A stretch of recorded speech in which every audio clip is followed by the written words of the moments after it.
Welcome once again to another edition of Quoth the Raven, Lewis Brett Raven. I'm your host, Lewis Brett Raven, and joining me this evening, as usual on Fridays, when we do our movie and television discussion, is my co-host, John Figaro Norris. Hey, everybody. Hope you're doing well. And tonight's episode is a 10-film retrospective on the career of Paul Newman. Brief overview. As we went through these films, I kind of got the idea that he liked to take characters that weren't very likable and make us care.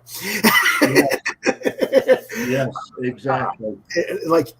I think if he was still alive and I had the chance to interview him, I'd ask him, did you just like to play jerks because it was so opposite of who you are as a person and you just wanted to get all the evil of yourself out in your roles? Because it's what it strikes me as when you watch these movies. But let's go ahead and get started with our first film, and that is Absence of Malice from 1981, directed by Sidney Pollack, written by Kurt Luedtke and David Raphael, who Raphael is uncredited. It's produced by Sidney Pollack and Ronald L. Schwary, starring Paul Newman, Sally Field, Will Fuller, Brimley, Melinda Dillon, and Bob Balaban. Production company was Mirage Enterprises, distributed by Columbia Pictures, released December 18th, 1981, with a running time of 1 hour and 56 minutes. Rated PG, probably because of the era that it was released in. I think if it had been released in a later era, it would have got an R. Just because of some of the mature themes in it. But what it's about is Miami liquor wholesaler Michael Gallagher, Paul Newman, who is the son of a deceased criminal, awakens one day to find himself the subject of a front-page story in a local newspaper, which indicates that he is being investigated into the disappearance and presumed murder of a local longshoremen's union official, Joey Diaz. The story was written by Miami Standard newspaper reporter Megan Carter, played by Sally Field, who has read this information from a file that was left intentionally on the desktop of federal prosecutor Elliot Rosen, played by Rob Balaban.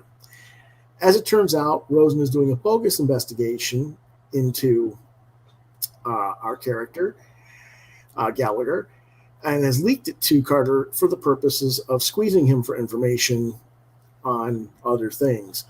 Gallagher comes to the newspaper's office trying to discover the basis of the story, but Carter does not reveal her source, citing source confidentiality. As a result, Gallagher's business is shut down by union officials, who are now suspicious of him since he has been implicated in Diaz's seeming murder. Local crime boss Malderone, who is Gallagher's uncle, has him followed just in case he does talk to the government. Meanwhile, Teresa Perrone, played by Melinda Dillon, who is a lifelong friend of Gallagher, tells reporter that Gallagher could not have killed Diaz because he took her out of town to get an abortion that weekend. A devout Catholic, she does not want Carter to reveal this fact to the world because she will be judged harshly by her constituents. But, of course, Carter doesn't care and puts it out in the story anyway. So when the story comes out in the morning and Perrone realizes it's there, she picks up the copies from her local neighbor's yards before they can be read, and then later off screen, she commits suicide. Of course, this gets back to the newspaper. The paper's editor tells Carter that Perrone has committed suicide. Carter then goes to Gallagher to apologize, but an enraged Gallagher assaults her, and with good reason. Nevertheless, she does attempt to make it up to him by revealing Rosen's role in the investigation into him. Knowing that this is now a fake investigation, more or less, because he knows what it is now going on, Gallagher hatches a plan for revenge. He arranges a secret meeting with District Attorney Quinn, played by Don Hood, offering to use his organized crime contacts to give Quinn exclusive information on Diaz's murder in exchange for the DA calling off the investigation on him and issuing a public statement clearing him. Both before his meeting with Quinn and after Quinn's public statement, Gallagher makes significant anonymous contributions to one of Quinn's political action committee backers. Gallagher, thankful for Carter's help, also begins a love affair with her. Rosen is then mystified by Quinn's exoneration of Gallagher, so he places phone taps on both of them and begins a surveillance of their movements. He and federal agent Bob Waddell obtain evidence of Gallagher's donations to Quinn's political committees, and they also find out about Gallagher and Carter's relationship. Waddell, as a friend, warns Carter about the investigation to keep her out of trouble, but she breaks that story to the district attorneys investigating Gallagher's attempt to bribe the DA. Again, the story makes the front page, and it causes an instant uproar over the investigation of the district attorney. So this now brings in the assistant U.S. Attorney General Wells, Attorney General Wells, rather, played by Wilford Brimley, who ultimately calls all of the principals together. He offers them a choice between going before a grand jury and formally making their case to him, or, do you want to do it, informally to him or before a grand jury, basically. Rosen questions Gallagher, but it quickly becomes apparent that he has no case, and Carter reveals that Rosen left the file on Gallagher open on his desk for her to read. After this truth comes out, Wells suggests Quinn resign, and Gallagher's donations to Quinn's political committee, though not illegal, cast suspicions on Quinn's motives in issuing his statement and clearing Gallagher. Wells also suspects that Gallagher has set all of this up, but he can't prove it, so he will not investigate any further. Attempting to rebuke Gallagher, Wells tells him not to get too smart, noting that he himself is a pretty smart fellow, to which Gallagher replies, "Everyone in this room is pretty smart, and everybody is just doing their job, and Teresa Perrone is dead. Who do I see about that?" Finally, Wells fires Rosen for maleficence, which is, malice, more or less. The newspaper now prints a new story written by a completely different reporter, revealing all the details of these incidents. It is unclear whether or not Carter keeps her job or whether Carter's relationship with Gallagher will continue, but the final scene shows them having a cordial conversation on the wharf where Gallagher's boat is docked before he sails away and leaves the city.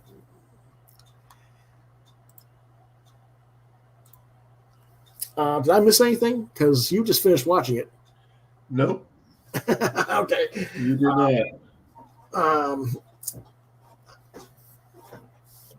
I saw this film originally in '86 at the age of 14. I was a freshman in high school, and we were watching this film basically to discuss the topic of, libel and malicious intent in journalism. And I remember hating Carter as a character. Not that Sally Field did a bad job performing the character. She did a great job. The entire cast is wonderful. But I felt like she had no journalistic integrity whatsoever as a reporter in this film, and very unlikable as a result. Gallagher, Newman's character, is he on the up and up? Is he not? You really can't tell.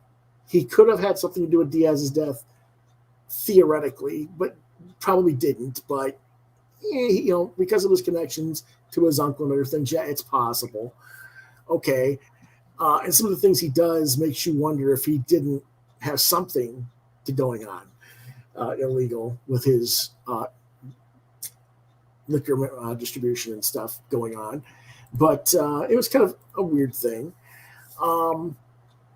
At the same time, was Carter used? Was she entrapped by the district attorney, or did she overstep her place when she revealed the material that was in the file that she read, since technically she was not handed those materials? They were just open in a public area.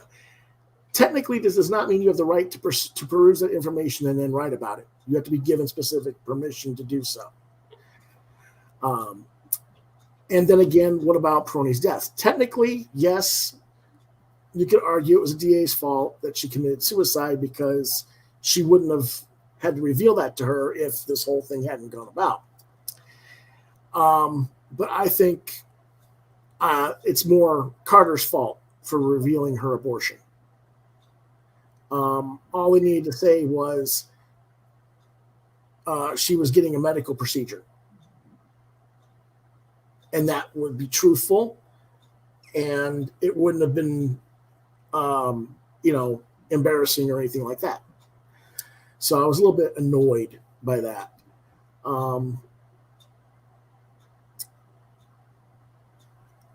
To my recollection, because I didn't watch it more recently, she does not suffer any legal ramifications for her actions. Is that correct? Yes. And that's something that bothers me. It bothered me back when I watched it in high school, and then again in college we had to watch it again. And it still bothers me. Again, I do not like the character. Again, Sally Field plays the character superbly. I also didn't buy into the relationship between Gallagher and Carter, because why the hell would you get into an affair with someone who is slandering you and causes your friend to commit suicide? That was kind of, story-wise, didn't make sense to me. But then I kind of felt like Gallagher was using her to an end, and then once he's gotten revenge for what's happened, he kind of forgives her for her stupidity. But then, like you say, at the end, you don't really see them staying together. He sails off in his boat. So,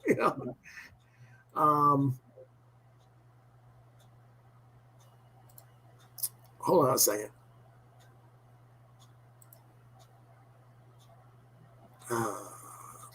Come on. What are your thoughts on it? I liked it. I agree with you.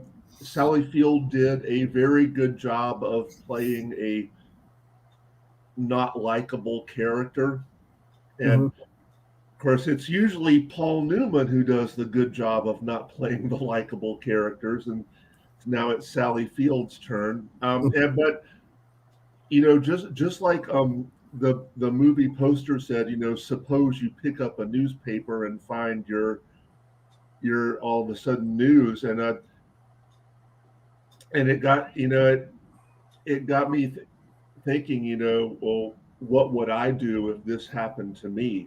I thought, yeah, that's like I said, this is not my favorite Paul Newman film, but I think it's a very important film in my life, having been in the journalism scene, not just in school, but later on after school when I did, media journalism and pop culture media. I think more people in media should be required to watch this film and discuss the realities of the circumstances in the film, how it pertains to today's internet society, shall we say, and how the age of disinformation and misinformation all over social media, how would this play out? Because in reality, what happens in this movie would not happen in real life. What would really happen is Gallagher would have been railroaded, and there wouldn't have been a damn thing he could do about it. I can almost guarantee that. So, it's interesting that they made the victim Teresa Perone with the abortion thing and let him get away. But I think he should, in a way he doesn't, because his business is ruined as well. But,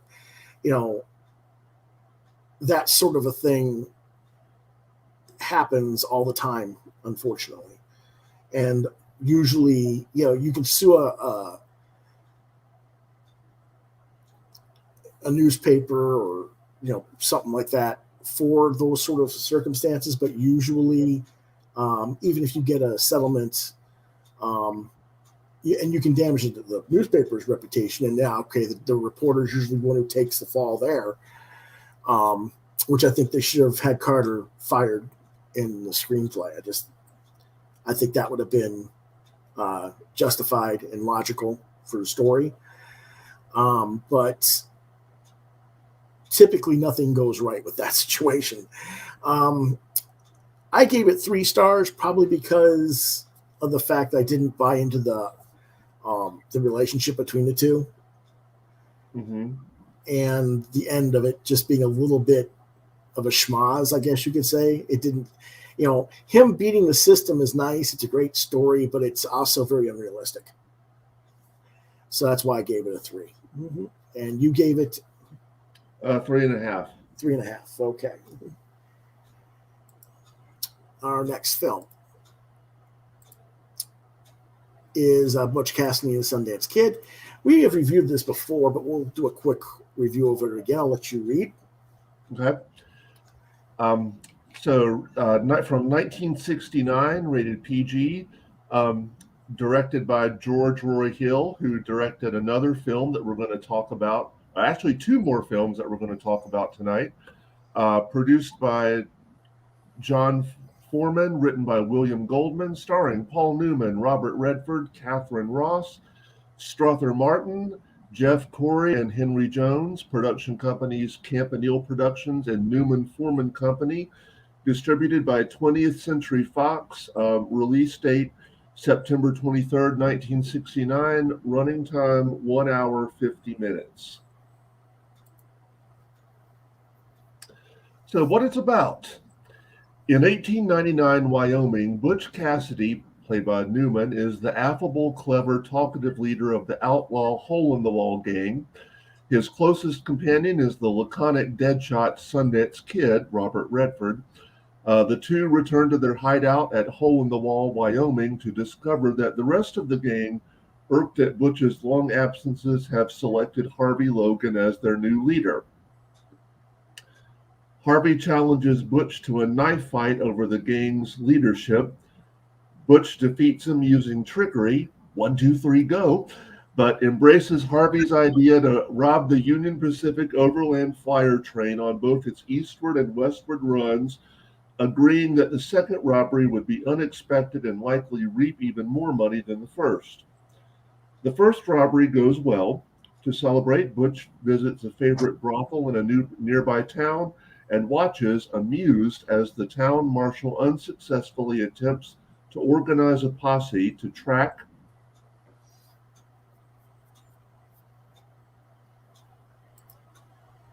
down the gang, only to have his address to the townsfolk hijacked by a friendly bicycle salesman. He calls it the future. Sundance visits his lover, schoolteacher Etta Place, and they spend the night together. Butch joins up with them early the next morning and takes Etta for a ride on his new bike. But on the second train robbery, Butch uses too much dynamite to blow open the safe, which is much larger than the safe on the previous job. The explosion demolishes the baggage car in the process. As the gang scrambles to gather up the money, a second train arrives carrying a 6-man team of lawmen. The crack squad doggedly pursues Butch and Sundance, who try various ruses to get away, all of which fail. They try to hide out in the brothel and then to seek amnesty from the friendly Sheriff Bledsoe, but he tells them their days are numbered and all they can do now is flee. Despite all attempts to elude the posse, Butch and Sundance determine that the group includes renowned Indian tracker Lord Baltimore and relentless lawman Joe LaForce, recognizable by his white skimmer. Butch and Sundance finally elude their pursuers by jumping from a cliff into a river far below, one of the most iconic scenes from the movie. They learn from Etta that the posse has been paid by Union Pacific head E.H. Harriman to remain on their trail until Butch and Sundance are both killed. Butch convinces Sundance and Etta that the three should go to Bolivia, which Butch envisions as a robber's paradise. On their arrival there, Sundance is dismayed by the living conditions and regards the country with contempt, but Butch remains optimistic. They discover that they know too little Spanish to pull off a bank robbery, so Etta attempts to teach them the language. With her as an accomplice, they become successful bank robbers known as Los Bandidos Yanquis. However, their confidence drops when they see a man wearing a white hat, the signature of determined lawman LaForce, and fear that Harriman's posse is still after them. Butch suggests going straight, and he and Sundance land their first honest job as payroll guards for a mining company.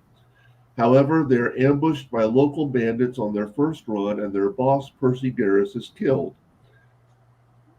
Butch and Sundance kill the bandits the first time Butch has ever shot someone. Etta recommends farming or ranching as other lines of work, but they conclude the straight life isn't for them. Sensing they will be killed should they return to robbery, Etta decides to go back to the United States. Butch and Sundance steal a payroll and the mules carrying it and arrive in a small town. A boy recognizes the mule's brand and alerts the local police, leading to a gunfight with the outlaws. Butch has to make a desperate run to the mules to get ammunition while Sundance provides continuing covering fire. Both are wounded and they take cover in a building.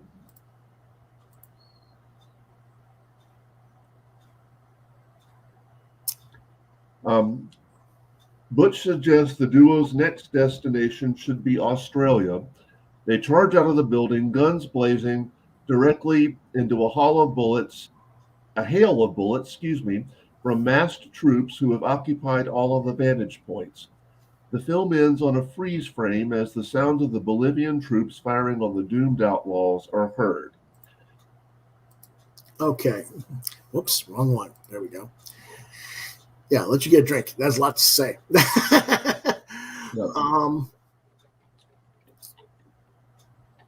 Tragic ending, particularly the third act after Etta leaves. Etta serves as Sundance conscience, and once she's gone, there's no turning back for him because he's blindly loyal to Butch. I think Newman's Butch is very strange. How can a genius like him be so stupid as he keeps getting himself into these situations? He doesn't seem to have a sense of reality or the endangerment he puts himself and others in until he shoots and kills the guard, which, he says this is his first time shooting someone, but that's hard to believe when you think about how many different times he's been in gunfights and stuff. But probably this is the first time he was ever that up close where he had to see the individual he shot and killed. That makes a difference.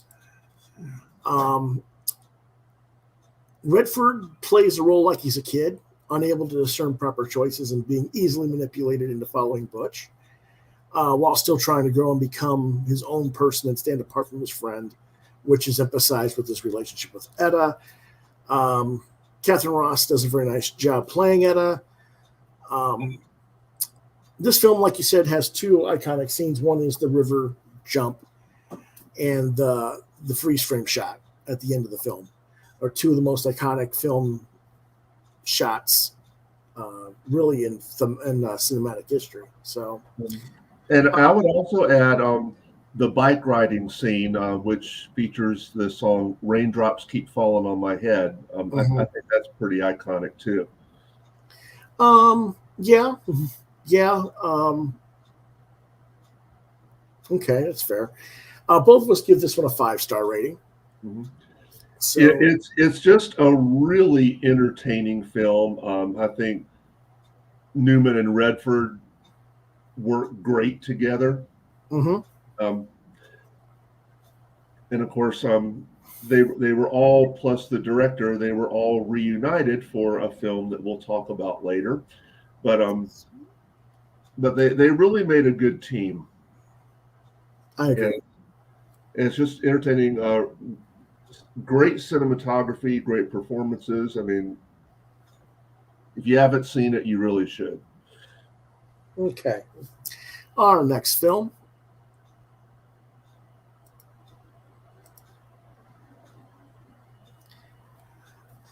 Had to block someone in our chat that was, of course, the same idiot as usual.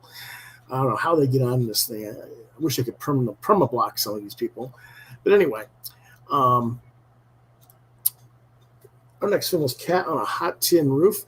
This is your choice, so I'm going to let you read it. All right. So from 1958, directed by Richard Brooks, screenplay by Richard Brooks and James Poe, based on Cat on a Hot Tin Roof by Tennessee Williams, the play, produced by Lawrence Weingarten, starring Elizabeth Taylor, Paul Newman, Burl Ives, Judith Anderson, Jack Carson, production company Avon Productions, distributed by Metro-Goldwyn-Mayer. Release date August 27th, 1958 in the United States. Running time 1 hour 48 minutes. What it's about, again, it's based off this theatrical play written by Tennessee Williams.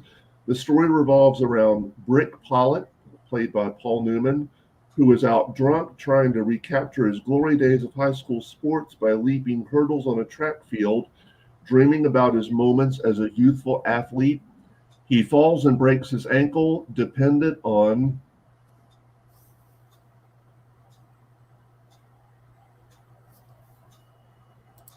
a crutch until it heals.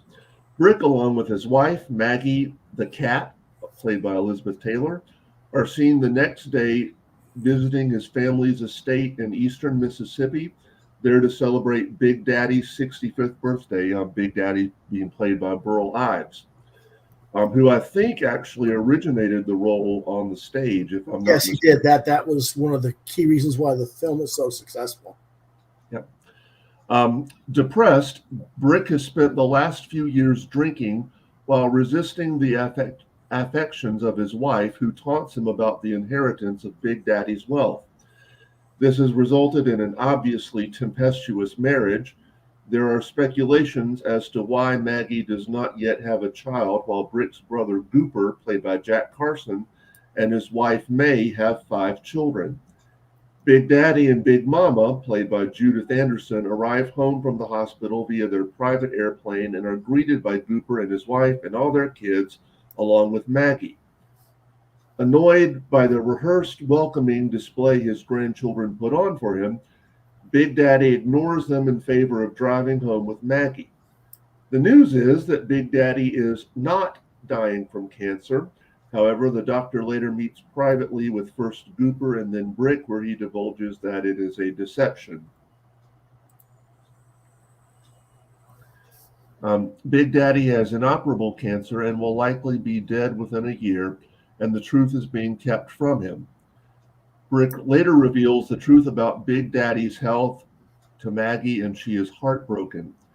Maggie wants Brick to take an interest in his father for both selfish and unselfish reasons, but Brick refuses. As the party winds down for the night, Big Daddy meets with Brick in his room and reveals that he is fed up with his alcoholic son's behavior, demanding to know why he is so stubborn. At one point, Maggie joins them and reveals what happened a few years ago on the night Brick's best friend and football teammate Skipper committed suicide. Maggie was jealous of Skipper because he had more of Brick's time and says that Skip was lost without Brick at his side.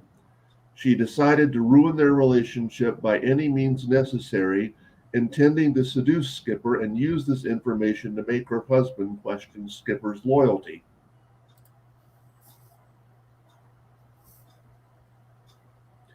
However, in the end, she couldn't do it and she ran away without completing the plan.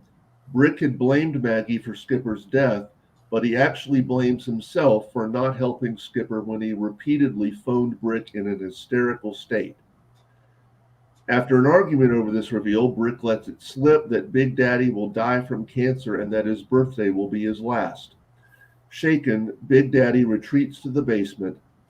Meanwhile, Gooper, who is a lawyer, and his wife argue with Big Mama about the family's cotton business and Big Daddy's will. Brick descends into the basement, a labyrinth of antiques and family possessions hidden away. He and Big Daddy confront each other before a large cutout of Brick in his glory days as an athlete, and ultimately reach a reconciliation of sorts. The rest of the family begins to crumble under pressure, with Big Mama stepping up as a strong figure. Maggie says that she would like to give Big Daddy her birthday present, the announcement of her being pregnant.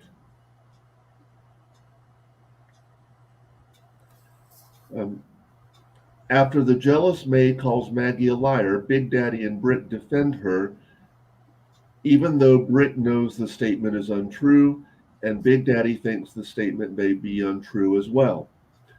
Maggie and Brick reconcile, and the two kiss, with the implication that they will possibly make Maggie's lie become truth. This is in many ways divergent from the original stage play, um, which I've read that Tennessee Williams did not like the changes that were made. We'll get into that in just a second. In the film, according to the Hays Code, which is the motion picture version of the Comics Code Authority, which was placed in the film industry from 1934 to 1968, it disallowed open representation of homosexual or lesbian characters, which Brick is in fact gay and Skip was his lover, and only married Maggie as a beard after Skip's death. And Big Daddy never really accepts Brick's sexuality and homophobic and negative aspects of all this information that were in the stage play were removed from this film, and the ending was changed to imply a possible hope for the couple in the film, whereas the play is much more ambiguous and darker in tone and does not really give any implication of where the relationships are going to end up after the story is over. Like you say, Tennessee Williams calls the film garbage. He hates the film. Even Paul Newman himself considered this film a major disappointment for those same reasons. But his performance with what he was given and how he played the character was very low-key and largely non-combative, which was very much in the manner of a closeted gay man. And it played very well off of Elizabeth Taylor, who steals the film as Maggie the Cat. If not for Taylor, however, I do not think this film would make our list. Her performance in this film is legendary because of the circumstances surrounding her real life at the time of the filming. She filmed part of this movie with a virus that ended up hospitalizing her. And also during filming, her husband, Michael Todd, was killed in a plane crash. So much of the performance is played out where she is either deathly ill or in the stages of early grief or loss of her spouse. So the fact that she does this performance in the way that, in manner that she does, is a significant part of the critical acclaim that the film received, I think. Again, this is one of your picks. Mm-hmm. I'm not particularly a fan of the movie, but I will not deny the quality of performances of both Newman and Taylor, or Burl Ives. Burl Ives was also excellent in the film. I don't know if you saw the 1984 version. I did not. I didn't know there was an 1984 version. Okay. In 1984, Tennessee Williams produced his own film version for Showtime with all the original content restored. It was aired at Showtime. It starred Tommy Lee Jones as Brick and Jessica Lange as Maggie, with Rip Torn as Big Daddy, because by that time, Burl Ives was no longer with us. I didn't tell you about this, so I didn't know if you knew about it. I watched part of this on the internet. It's interesting to see the story played out differently. Obviously, Tommy Lee Jones and Jessica Lange are certainly no slouches as performers themselves. The original with Newman and Taylor is in some ways better. This is very similar to how I felt about Nightmare Alley, where I think the latter version is more accurate to the source material, but it's darker and there's just something that makes it a little bit lesser for me, even though in many ways the newer film is the technically sounder, superior film. Either way, I think both of us give this film 4 stars. Yes. And, you know, whatever your thoughts on the changes that were made, for me, the undeniable fact is the film is incredibly well acted. Yes. You know, Burl Ives was having a good year in 1958. The same year this movie came out, he starred in a movie called The Big Country, where he won a supporting actor Oscar. And he was great at Big Daddy, and just Elizabeth Taylor and Paul Newman just absolutely sizzle in this movie, I think. And I think Taylor sizzles, and I think Newman plays it so low key. I mean, Brick is so low key in this to me until he blows up and has the argument with his father. You know, he is just so low key and so drawn within himself that, and you can tell, like I said, it's a classic trope of a closeted gay person. They're like that. A lot of gay people are like that when they're closeted. So you could tell that they were trying to go for it, but not spell it out, you know? Whereas in the stage play, it's much more pronounced, I think, that he's a homosexual. And I think Big Daddy knows it, but just doesn't want to accept it. in the stage play, whereas in the film, it's not spelled out for you. It's kind of like, what is your problem? Type thing. Yeah, so I don't know. Like I said, it's not my favorite, but then it's I can't deny the quality of it. Okay, next film is Cool Hand Luke, 1967, directed by Stuart Rosenberg, screenplay by Don Pierce and Frank R. Pearson, based on the novel Cool Hand Luke by Don Pierce, produced by Gordon Carroll, starring Paul Newman, George Kennedy, J.D. Cannon, Robert Drivas, Lou Antonio, Strother Martin again, Joe Van Fleet, and a slew of stars as the convicts: Ralph Waite, Wayne Rogers, Henry Dean Stanton, Anthony Zerbe, Dennis Hopper, etc., etc. I mean, it's like a tour de force in a way, and yet all these major actors are playing these bit roles as the convicts. It's amazing. Production company is Jalen Productions, produced by Warner Brothers 7 Arts, released October 31st, 1967. It has a running time of 2 hours and 6 minutes. It was rated GP, as this film was made before the PG-R ratings. It means it's a general audience film, but has mature themes. Be careful with your kids. Basically what that meant back in the day. What it's about. In early 1950s Florida, decorated World War II veteran Luke Jackson, played by Paul Newman, is arrested for cutting parking meters off their poles one drunken night. He is sentenced to 2 years on a chain gang in a prison camp run by a stern warden known as the Captain, played by Strother Martin, along with walking boss Godfrey, played by Morgan Woodward, a taciturn rifleman who is nicknamed the Man with No Eyes because he always wears mirrored sunglasses, Carr, Clifton James, who's the floor walker in their bungalow, tells the new prisoners all the rules. Even minor violations are punished with a night in the box, which is a small square room with limited air and very little room to move. Jackson is basically unimpressed, and why should he be? He's lived a military life. He knows all about this rules nonsense and didn't give a damn back then. So he refuses to observe the established pecking order among the prisoners and quickly runs afoul of the prisoners' leader, Dragline, played by George Kennedy. When the pair have a boxing match, the prisoners and guards watch with great interest, and Jackson is severely outmatched by his larger opponent, but he refuses to acquiesce to having Dragline be the better man. Eventually, Dragline just refuses to continue the fight and just picks him up and carries him off because he's just too beat up to do anything else. But Jackson's tenacity earns the prisoner's respect and draws the guards' attentions. He later wins a poker game by bluffing with a hand that had nothing in it. He says sometimes nothing can be a real cool hand. That prompts Dragline to nickname him Cool Hand Luke. Later in the film, the prisoners get visitors from outside, and Luke's sick mother, Arletta, played by Joe Van Fleet, he becomes a little bit more optimistic about his situation, but then he also feels a little bit downfallen because he knows she hasn't got much time and that he probably will be in prison when she dies. He continually confronts the captain and the guards, and his sense of humor and independence prove both contagious and inspiring to the other prisoners. Luke's struggle for supremacy peaks when he leads a work crew in a seemingly impossible but successful effort to complete a road paving job in less than 1 day. Yeah. Don't you wish they could do that today? Yeah. Of course, that wasn't really a road paving job. It was, but it wasn't. I mean, they wouldn't do anything like that these days. But anyway, the other prisoners begin to idolize him, and after he makes these experiences, and then he wins a spur of a moment bet that he can eat 50 hard-boiled eggs. In an hour.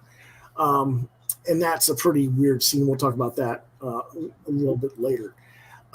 Later on, he picks up a rattlesnake from a grassy ditch and holds it up for Godfrey to shoot with his rifle, killing it. Luke then tosses the dead snake to the boss as a joke before he hands him his walking cane. And he tells Godfrey, man, you sure can't shoot. Dragline advises Luke to be more careful with the man with no eyes. A rainstorm ends the day's work prematurely. Before he joins the other prisoners in the truck, however, He stands out in the rain and shouts at God, testing God to strike him down. And that's a good point in the film as well. There's a lot of Judeo-Christianic symbolism in this film. This is one of those scenes. That evening, Luke receives notice that his mother has died, which, of course, he'd already expected, but it hits him hard. The captain anticipates that Luke might attempt to escape and attend his mother's funeral and has him locked in the box. Of course, after he's not released until after the funeral is conducted, and now he's told to forget about his mother because now that her burial is completed, there's no reason for him to go. But he's basically angered and becomes determined to escape. Under the cover of a 4th of July celebration, he makes his initial escape attempt. He does escape, but he is recaptured and returned to the local chain gang. But in the process, one of the bloodhounds that was tracking him dies from heat and overexertion.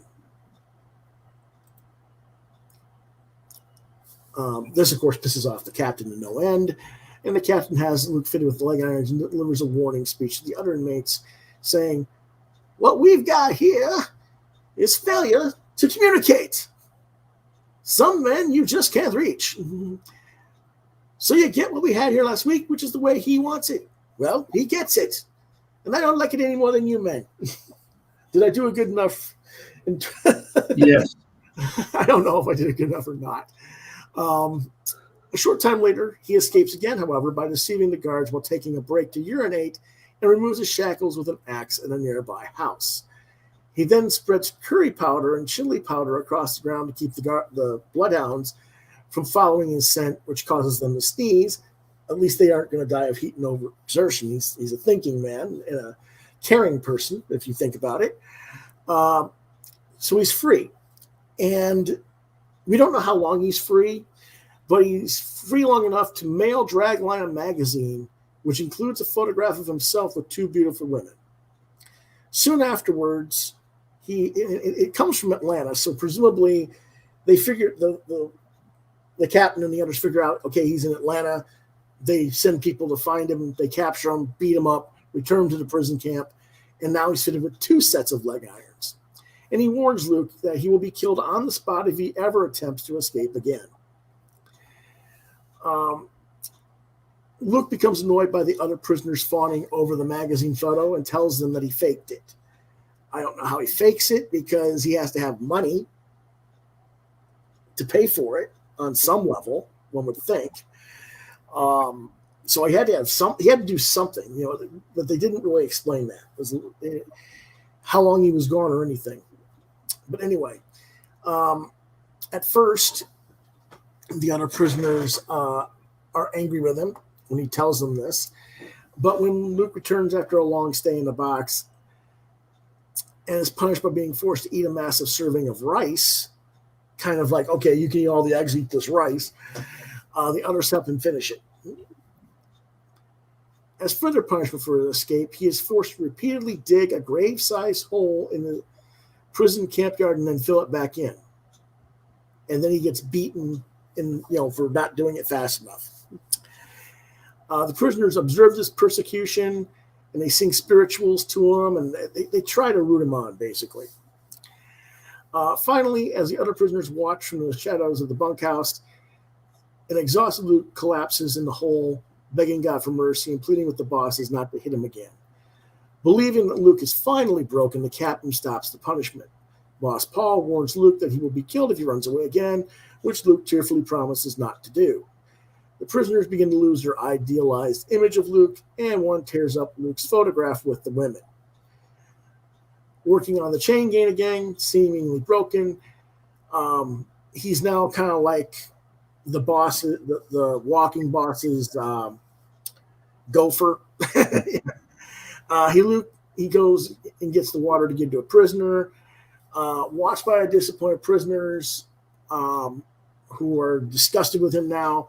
He runs to one of the trucks to fetch Godfrey's rifle for him so that he can shoot at a snapping turtle. And when he hits the turtle, Luke retrieves it from the water for him, complimenting him on his shot. And he's ordered to take the turtle to the truck. So he takes the gun and the turtle to the truck, but he steals the truck, and he's already somehow managed to steal all the truck's other keys before this. So in the excitement of the moment, Dragline jumps in the truck and joins Luke in his escape.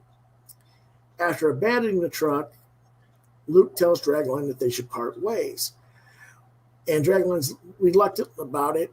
And he's like, look, I'm already, you think I'm not broken. You thought this was all fake. No, they broke me. And you need to go on your own because I can't help you. So he agrees and they part ways. Shortly thereafter, Luke enters a church where again he confronts God, whom he blames for sabotaging him so he cannot win in life. He basically says, give me a sign that you're even listening. Of course, a moment later is when the police cars arrive. And Dragline enters the church from the back and tells Luke that the police and the bosses have found them, but they've promised not to hurt Luke if he surrenders peacefully. Of course, Luke knows better than this. They said he would be killed if he tried again before, and that's exactly what he expects to have happen. So instead of coming out peacefully, he opens up a window door facing the police, and he mocks the captain with the same earlier speech. What we've got here is a failure to communicate. And Godfrey shoots him in the neck from who knows how far away. It's should have been a killing shot right on the spot, but apparently he just grazed the side. Dragline carries Luke outside and surrenders them both, but charges at Godfrey and strangles Godfrey until he's beaten up by the other guards. And Godfrey's glasses are destroyed and are laying in the mud. While Luke is loaded into the captain's car, Dragline cheerfully implores Luke to continue to live, fight to live. Against the local police's protests, the captain decides to take Luke to the distant prison infirmary instead of the local hospital, ensuring that Luke will not survive the trip.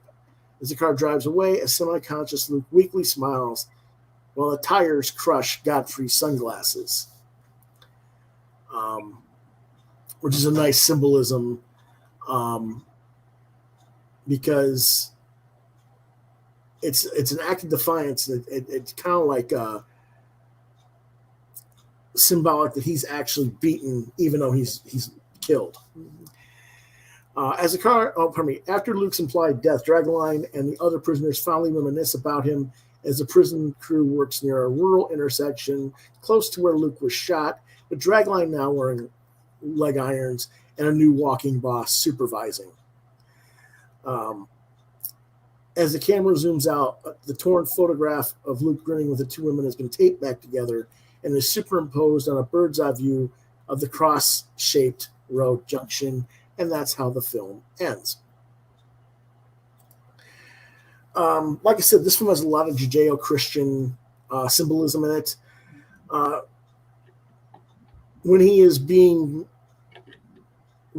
the hard-boiled eggs, they have him stretched out like this at one point, and they show his stomach distended out and thump it like he's ripe like a watermelon, and that's a very like Jesus on the cross. And then again afterwards, he's laid out on the table in the bunkhouse in this a very similar pose to Jesus on the cross, which is very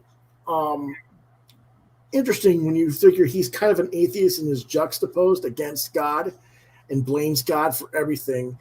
So it's like they're trying to play him as this sort of Christ-like figure, but they have enough sense to play it as a faux symbolism and that he knows he's a faux symbolism. So I think that's quite interesting that they did that.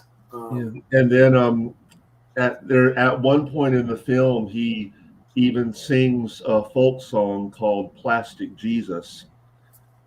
Yep, which is really quite interesting because that was when he was playing the banjo. Mm-hmm. I forgot about that. That's what the song he played. But that was interesting too because he doesn't sing. Paul Newman doesn't sing, He was like, I'm not doing it. I'm not doing it. They had to really talk him into doing that. But it was really well done. Again, all the cast is just quite amazing. And when you think about all the different people in this film and what they did after this film in their careers, that they were all in this one movie, it's just kind of like, wow, And George Kennedy won an Oscar for Dragline. Yes. So, and here's a fun fact about the film, and I don't know how many people know this, but the music score for the film was written by Lalo Schifrin. If you don't know who he is, he's probably best known for having written the Mission Impossible theme. But in the scene where they're doing the road paving, and if you watch the film, you can hear it. They act that cue of music was actually picked up and used by several ABC news stations as their theme music for Eyewitness News. Yes. And it's very funny. That actually became the federal, not our national news, not just local stations. Yeah. But they kind of picked on him. The cast did for that. We don't mind you making some money, but really, was that really what you wanted to be playing for Eyewitness News? The one thing I did watching the DVD, other actors and the director claimed that no other actor could pull the role of Cool Hand Luke off other than Newman. I want to see a remake of this movie now. And I want to see Chris Evans as Luke. Ooh. The boxing match between Luke and Dragline is so Steve Rogers, I can do this all day. And I can see Evans pulling off the self-effacing, quiet person that Luke is in the film. But that's just me. I think it'd be more difficult to find someone who could play the power of Dragline and the other characters than it would be for Luke. And that doesn't mean that Newman didn't do a great job, but I'm gonna say something about this. In many of Newman's films, everybody else seems to go way above and beyond in the supporting cast, and it makes him look better, I think. There was one thing. I gave this a 4-star rating because logically, and maybe I just don't know enough about the history of prisons and stuff like this, but even in the 1950s, if you escape from a prison camp, they're not just going to send you back to the prison camp that you just escaped from for multiple reasons, I would think. Because one, if you've already escaped it, what's going to stop you from escaping again? And furthermore, now that you've escaped, all the officers are going to want to beat the crap out of you for escaping. So it'd be not really a smart thing to send the guy back there. So I would think they would send him to a tougher prison camp elsewhere once he was captured. I mean, you might take him to the camp and say, see, we caught him. Now you're never going to see him again type thing, but so it was a little bit not believable to me in that regard. But again, this is the 50s. It's before my time. I don't know. My dad said, well, I don't remember because I wasn't that old, because he wasn't. Early 50s, he was only 10. But he was like, he thought I was right in my logic. So that's why I only give it a 4. You only gave it a 4 as well. How come you only gave it a 4?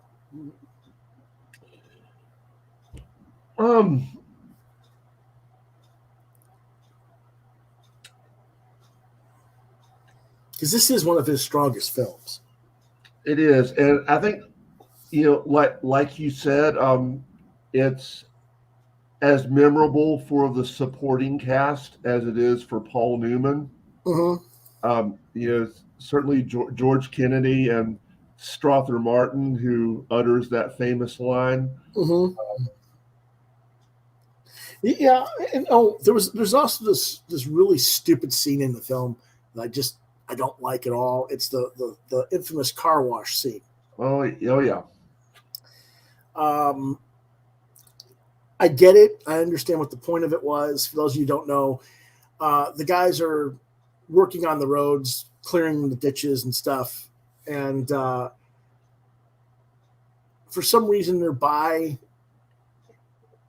the some place where the captain's car is being washed by some bimbo who's dressed in Daisy Dukes and a tied up tank top, and she's smothering herself with all the soap and water and spraying herself and rubbing her boobs over all over the glass and everything. And all the guys are going, ah. And I'm like, first off, she's not that attractive. And secondly, I just, I get you. I get it. You have been around women in a long time because you're in prison and stuff, but I don't know. I just wasn't feeling it. But other than that was another reason why I didn't give it a 5, because that scene was kind of like a turn off for me. But oh well. Let's go ahead and go on to our next film, which is The Drowning Pool, 1975, directed by Stuart Rosenberg, written by Tracy Keenan Wynn, Walter Hill, and Lorenzo Semple Jr., based on The Drowning Pool by novelist Ross MacDonald. This happens to be a sequel to Harper, which was, I believe, 66 or 66. 66, okay. Produced by David Foster and Lawrence Turman, starring Paul Newman, Joanne Woodward, who is Paul Newman's wife, Anthony Franciosa, Murray Hamilton, Gail Strickland, and a very young Melanie Griffith. Production company First Artist, distributed by Warner Brothers Pictures, release date July 10th, 1975, an hour and 49-minute running time, rated PG. And I'm surprised it was rated PG. I guess it wasn't quite an R, and they didn't have PG-13, but I would have gone with an R. I don't know about you. It's kind of iffy. Yeah. Anyway, it's a loose sequel to Harper from 1966, based on the MacDonald novel The Moving Target from 1949. That, of course, that film introduced the character to the silver screen, and Newman played the role in that film as well. But we chose this one because it is the easier film to obtain and watch. Harper is the better film, though. Yeah. Los Angeles-based private investigator Lou Harper flies to Louisiana to do a job for his ex-flame, Iris Devereaux. She believes the family's ex-chauffeur is the person who is blackmailing her with the knowledge that she has cheated on her husband. The husband doesn't care whether she's cheated on him, but his mother, Olivia Devereaux, is the family matriarch and runs a family with a state with an iron, unforgiving grip. And if she were to find out, either she would be divorced and kicked out of the family, or her son would be disowned. It'd be a big mess. Even before his investigation begins, Harper is approached in his motel room by a teenage girl. He sends her away, but later discovers that this is Iris Devereaux's daughter, Skylar, which is a hell of a name for a woman. Anyway, their meeting in a motel room brings Harper to the attention of Police Chief Broussard and the disagreeable Lieutenant Franks. Broussard accepts Harper's explanation of what's going on, but he tells him he will be following what Harper does, as he has a personal interest in the Devereaux family.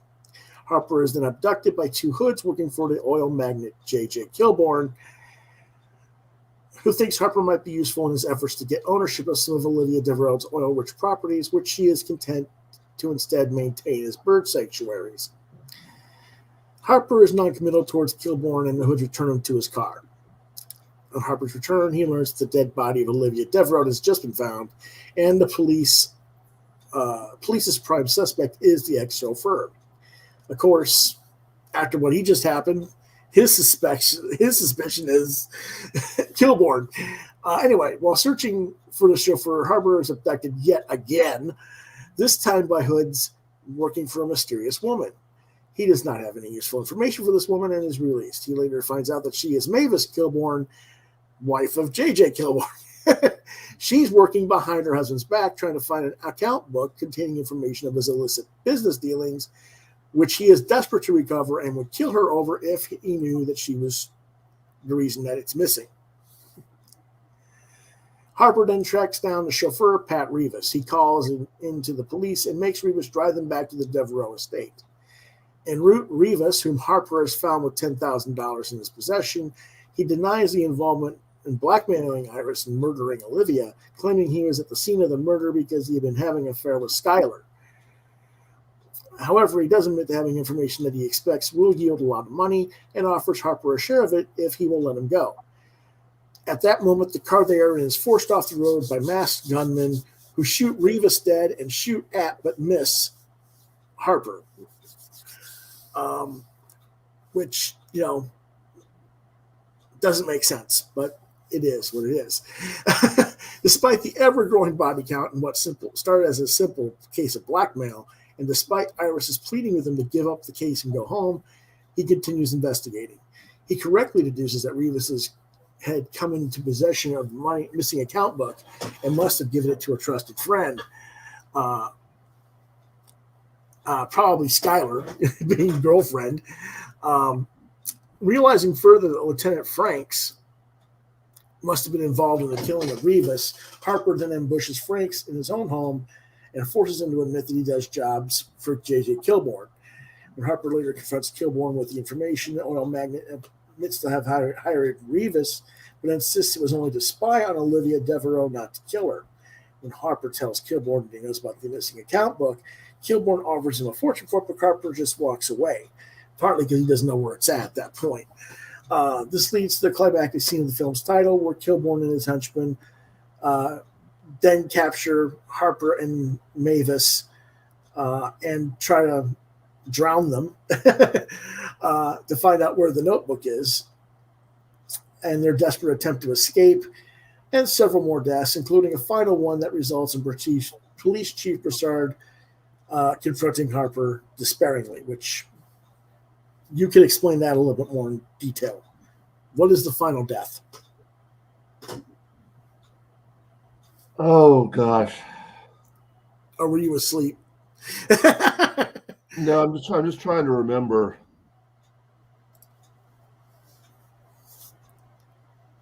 The one that he was all upset about.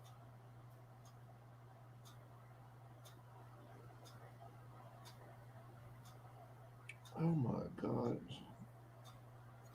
Please keep in mind, we've watched all these films in the last week. They kind of blur together. Yeah. It doesn't matter.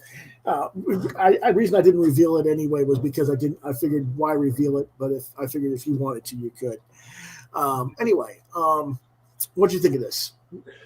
Well, actually, I realized right before I watched it that I had not seen Harper, the earlier film. Mm-hmm. So I actually watched both of them, and both films are actually available streaming, which is how I saw them.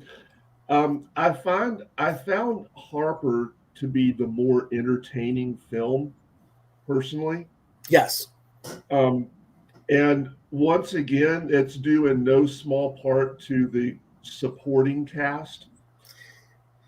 Yeah, that's part of it. Although I prefer part of the problem is Harper is not a Southern character; he's a West Coast character, and taking him out of the California state, they moved him to Louisiana, which was Joanne Woodward's suggestion, not part of the actual story, either in the novel or the original screenplay. That kind of messed things up, I think, a little bit. But,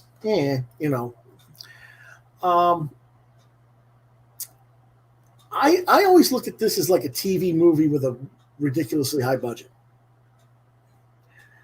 Harper makes a good TV series detective. Yeah. And that's why his movie is just sort of okay.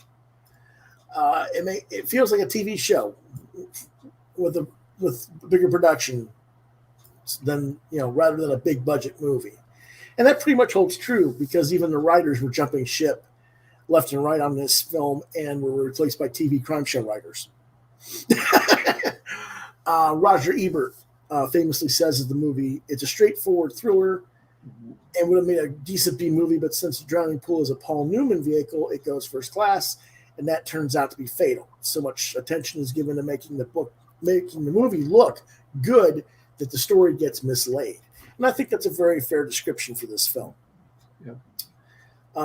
Ironically, at the same time that this film was being made, Paramount was producing a TV series based on this character with Brian Keith as Lou Harper. Huh. And unfortunately, it only lasted 3 episodes before it got canceled. Interesting, but you know. And I got to say, it's the supporting cast, like Murray Hamilton as Gilborn. Like he reminded me of Strother Martin in Cool Hand Luke a little bit. Yeah, but if they'd done it in California, he wouldn't have, because they both played that kind of high wind Southern talking, you know. And I don't think that he would have had that kind of accent if they'd done it in California, where the story was supposed to originally take place in the novel. So, you know, that's kind of but I see where you're coming from. Okay, both of us give this one a 3. I think that's fair. Just a middle of the road film. Yeah. Next film is yours. HUD, and this is one I hadn't seen in a long time, so I wanted to revisit it. But directed by Martin Ritt, screenplay by Irving Ravitch and Harriet Frank Jr., based on Horseman Pass by Larry McMurtry, produced by Irving Ravitch and Martin Ritt, starring Paul Newman, Melvin Douglas, Patricia Neal, and Brandon DeWilde. Production company Salem Dover Productions, distributed by Paramount Pictures. Release date May 29th, 1963. Running time 1 hour and 52 minutes. No rating. Yeah, they didn't have a film rating at that time. Right. So what it's about, HUD Bannon, Paul Newman, is ambitious and self-centered, the opposite of his deeply principled rancher father, Homer, played by Melvin Douglas. Also living on the Bannon Ranch is HUD's teenage nephew, Lonnie, played by Brandon DeWilde, who looks up to both men but is most impressed by HUD. Lonnie and HUD are attracted to the Bannon's housekeeper, Alma, played by Patricia Neal. Although she is attracted to HUD, Alma keeps her distance because she has been mistreated in the past by men like him. After the sudden, inexplicable death of a cow on the ranch, Homer sends Lonnie to town to bring HUD to the ranch for his opinion.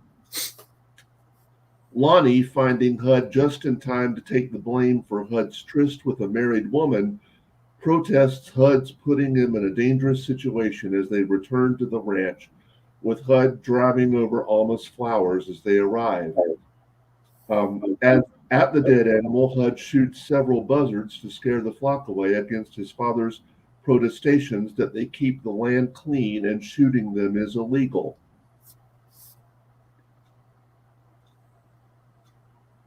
HUD states his immunity to laws that inconvenience him, setting the tone of his overall demeanor.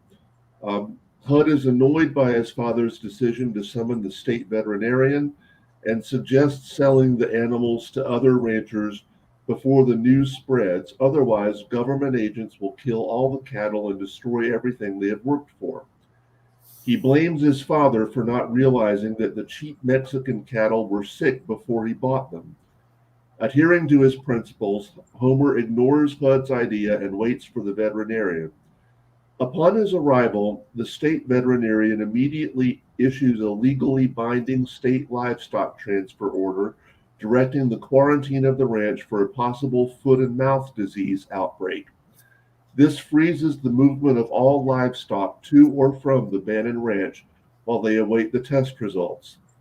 Aware of the possibility of bankruptcy to the ranch, Homer nevertheless complies.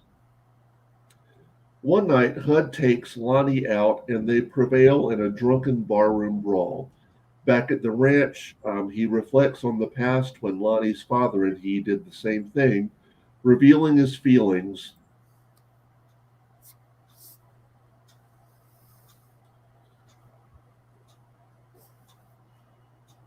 about his brother Norman's death and his father's coldness to him. When they enter the house, Homer confronts Hud, accusing his son of trying to corrupt Lonnie.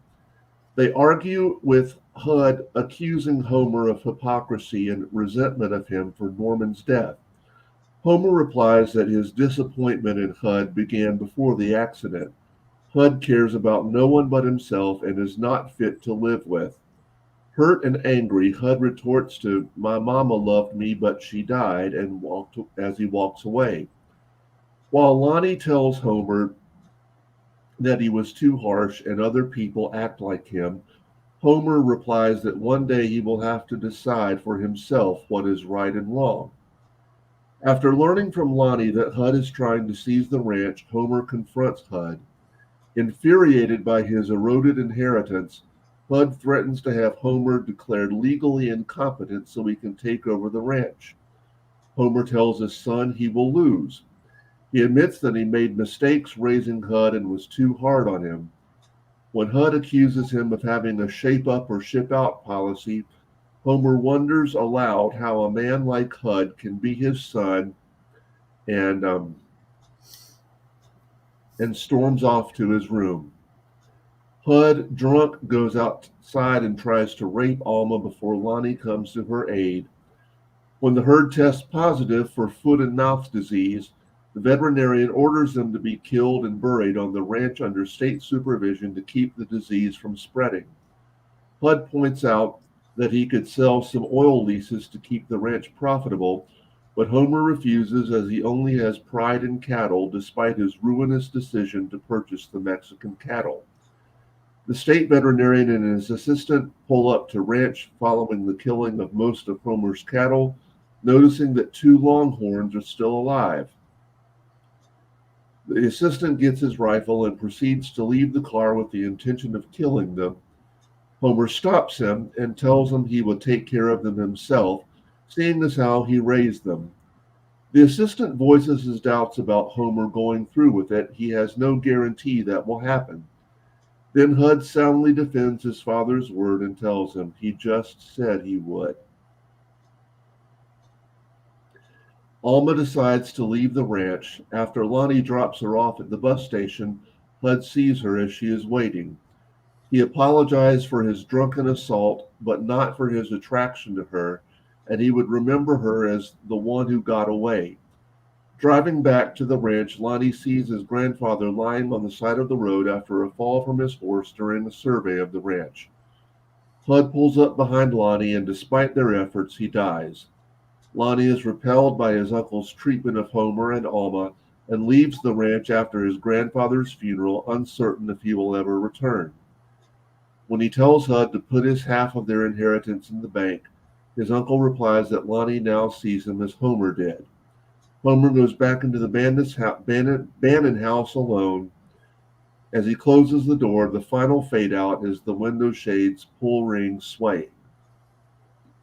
Yep. So I gotta say, for me, like, this was probably the hardest film to watch of all the ones we watched, and it is very well acted. Mm-hmm. It is nicely filmed, but it is very, very bleak. It's bleak, and the character is easily the most dislikable role of Newman's career, I think. There's really no reason to have any sympathy for him whatsoever, especially after he attempts to rape Alma. Yes. That really just, if you had any kind of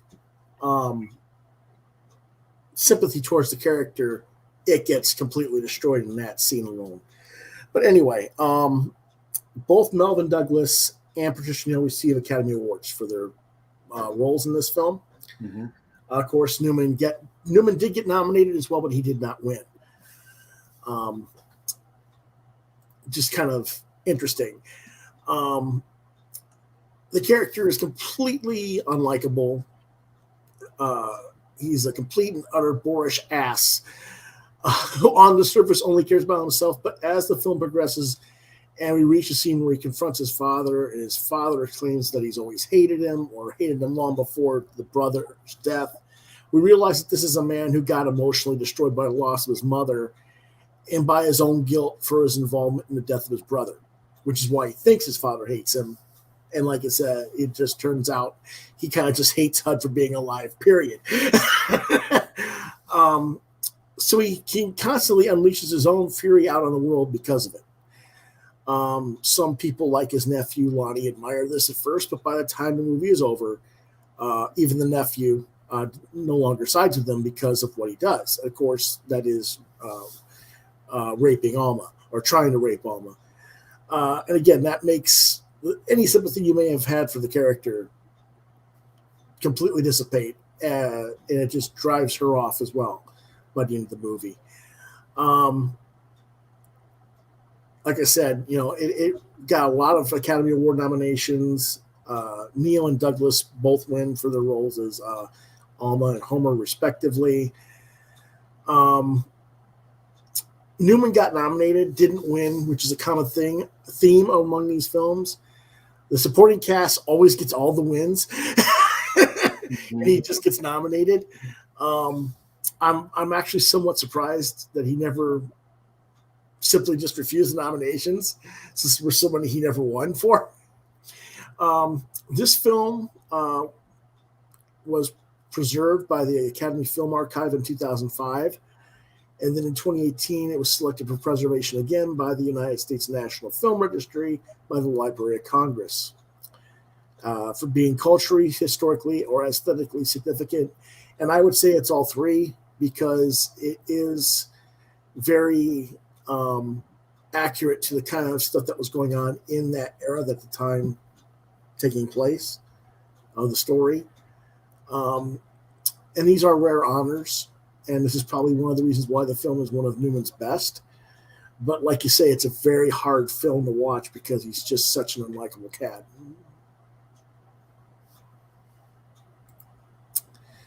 So, next one? Sure. Okay. I gave it 4 stars. You gave it a 3.5, right? Yes. Okay. So, our next film is Slapshot, directed by George Roy Hill, written by Nancy Dowd, who also co-wrote Dallas North 40, or North Dallas 40, and some other films that she was either uncredited for or wrote under a pseudonym. Produced by Robert J. Wunsch and Stephen J. Friedman, starring Paul Newman, Strother Martin again, Michael Keane, Jennifer Warren, Lindsay Krause. Production companies: Pan Arts and Kings Road Entertainment, distributed by Universal Pictures. February 25th, 1977 was release date. With a runtime of 2 hours and 2 minutes, it is rated R, and most deservedly so. Oh, yeah.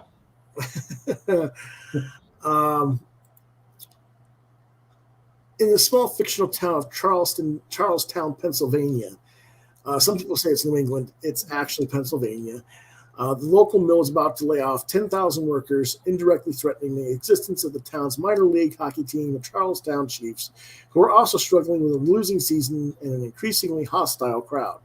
After discovering the team is about to be folded, the player-coach Reggie Dunlop, played by Newman, lets the Hanson brothers, who are the club's recent acquisitions, loose on their opponents as goons. The brothers' actively violent and thuggish style of play excites the fans. Dunlop retools the team using violence to draw in big crowds.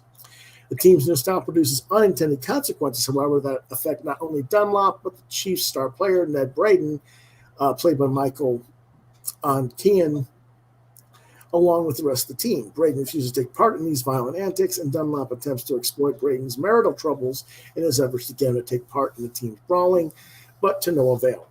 Several games degenerate into bench-clearing brawls, including one that takes place before the game's face-off, and another that brings local police from the town as they're playing at an away game in to arrest the Hansons for their assaults. If these things happened in real life, they would be all over Sports Center and the team would just be disbanded on the spot, but that's okay. Nonetheless, the Chiefs rise through the ranks to become contenders for the team championships, and a rumor spreads that the team's success could possibly lead them to be sold to a buyer in Florida. Of course, this rumor is spread by Dunlop himself to the local newspaper, and there's really nothing going on in this, but he's trying to make it happen. Meanwhile, Dunlop is trying to reconcile with his estranged wife, Francine, who wants to finalize their divorce and move to New York City. Eventually, Dunlop meets the team owner, Anita McCambridge, and discovers his efforts to increase the team's popularity and value through violence has all been for naught, as McCambridge's better option is simply to fold the team as a tax write-off. By the time Dunlop realizes this and decides to abandon the new strategy of violence over skill, the Chiefs' main rivals and the Syracuse hockey team have already upped the ante by stocking their team full of goons, past and present, some of whom shouldn't even be in the league because they've been expelled, but they're back for this one game in preparation for the league's championship game. Again, something that would never happen in real life, but, whatever. After being crushed by the Syracuse team during the first period, the disgusted general manager storms into the locker room and tells them that the National Hockey League has several scouts who have come at his invitation to the game to see them play dirty and maybe get them some spots, get them drafted before the team gets disbanded. Mm-hmm. Upon hearing this news, Dunlop decides that the team reverts to their previous violent approach, much to the joy of their spectators, even though, let's be honest, they've been beaten to bloody pulp in the first period that they would never be able to come back anyway, but that's what they do.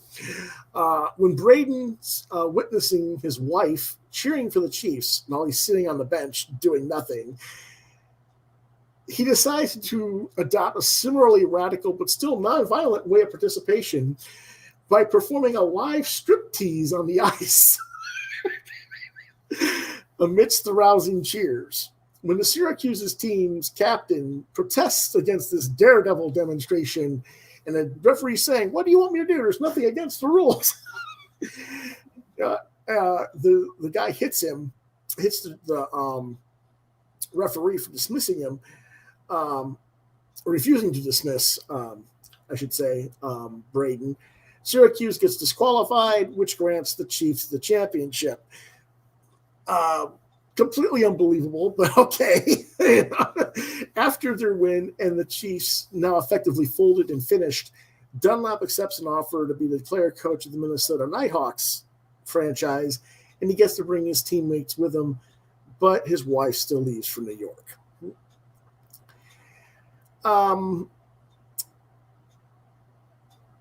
This was written by Nancy Dowd, a female, and I hate to say women don't know how to write sports because it's an excellent film in its own way, but it's so unbelievable.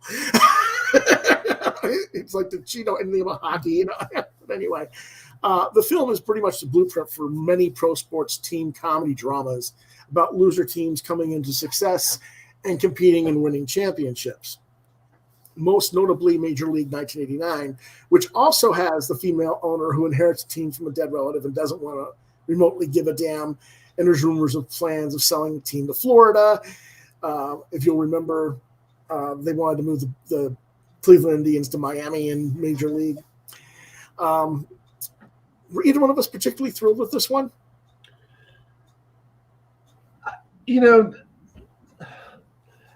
Not really, but I will say this for it. You kind of have to. And first of all, I kept having to remind myself that this movie was written by a woman. because